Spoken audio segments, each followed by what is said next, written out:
Welcome back, everybody. I am Dylan Gemelli, and today's topic that we are going to focus on is sermorelin. As you know, I like to cover these in detail, but I like to keep it short and simplistic, yet still get the science behind it so you do gain a good grasp and understanding of what these compounds are all about. So let's get into it. Sermorelin is a synthetic peptide analog of GHRH, which is growth hormone releasing hormone. Now, it is designed to increase our body's growth hormone production. Here's the difference. Unlike taking direct growth hormone supplementation, sermorelin stimulates the pituitary gland to then produce the growth hormone naturally. So this is going to offer a more physiologically balanced approach to enhancing our growth hormone levels. So how exactly does it work? Well, it works by mimicking the effects of GHRH, which is the endogenous hormone that's responsible for signaling our pituitary gland to then release growth hormone. So it's going to bind to our growth hormone releasing hormone receptors on the pituitary gland cells. From there, it's then going to trigger the release of growth hormone into the bloodstream.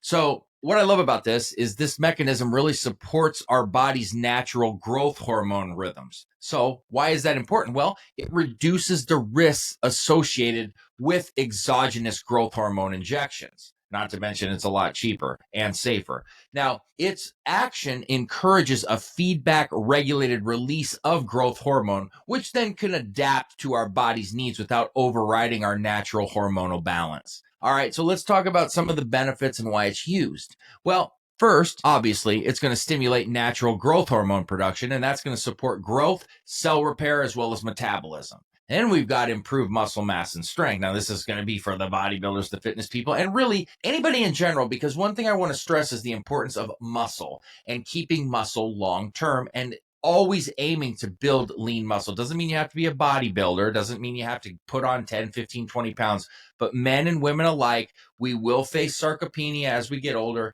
and our muscles will degrade, and that can lead to a slew of problems and a shortened lifespan. So we want to make sure that we're keeping muscle mass at a decent amount and strength as well. And sermorelin offers both of that. It also offers fat loss. So you're going to see some reduction of body fat through improved metabolism. And then we've got an enhanced recovery. And we all need that. So that's going to accelerate recovery from injuries, physical exertion. And that, how does it do it? Well, cell regeneration promotion. And I love that, and I can get into all that later. Improved sleep quality. Now, growth hormone release patterns are closely tied to our sleep cycles, and sermorelin may improve sleep quality as well as restorative sleep. And then there's anti-aging benefits, which we all want as well. So when you increase your growth hormone levels, that's associated with improved skin elasticity, improved bone density, and overall vitality.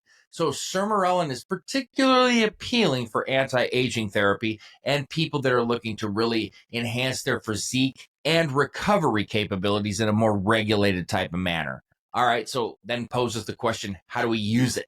Well, typical doses range anywhere from 100 to 500 micrograms per day. That's a subcutaneous injection, and you're going to want to take that before bedtime. Now, you want to do that because it's going to mimic our body's natural growth hormone peak during the early sleep phases. Now, doses can vary based on individual goals and responses that we have. So treatments of sermorelin often can be several months because we want to be able to observe significant benefits that are going to accumulate over time.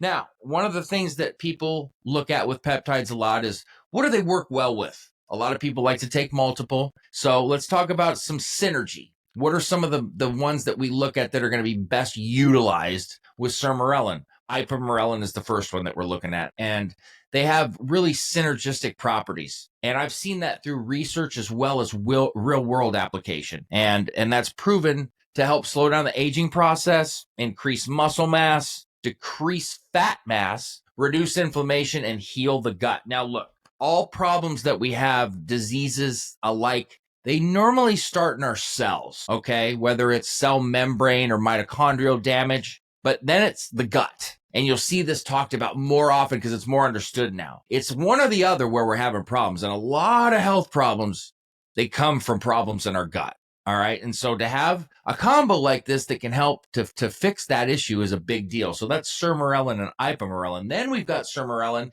and CJC 1295. And these work through similar mechanisms to boost growth hormone production in the body. Now, Here's the catch.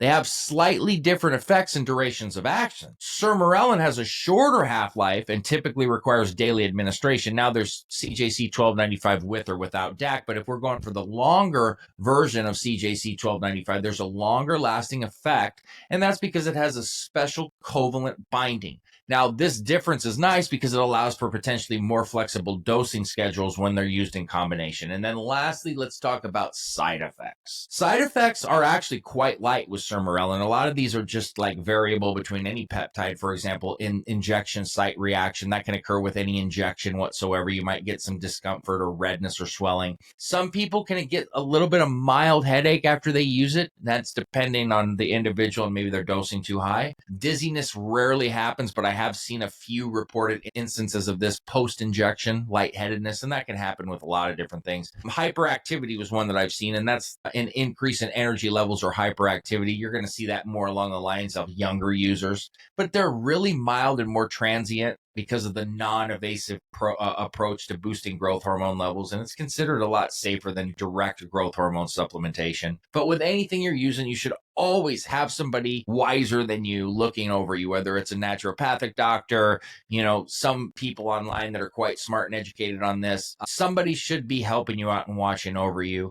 I even ask for help at times through some of my mentors on questions. There's no shame in doing that. We all should be doing it. So just make sure you're educated on it. You know what you're using inside and out, and just be safe and smart with whatever it is you decide to use. So that is sermorelin, everybody. Hope that was beneficial and educational. Stay tuned for plenty more to come. Dylan Gemelli signing off.